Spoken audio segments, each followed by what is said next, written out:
Hello, today I'm in Toyota Auris. In this video I'll explain what is the B on the automatic transmission. As you can see, this car has automatic transmission with this mysterious B letter on the top of it.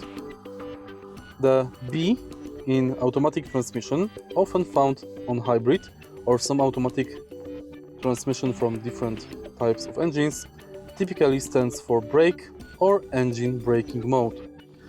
It's used to increase engine braking, which helps slow the vehicle down, especially in descending hills, and can be also used in stop-and-go traffic. This mode essentially simulates downshifting in a manual transmission, increasing the engine resistance to slow the car and simultaneously recharging the hybrid battery through regenerative braking. To set to the B mode, firstly set it to drive and then push downwards. If you find this video helpful, please leave like, comment and subscribe.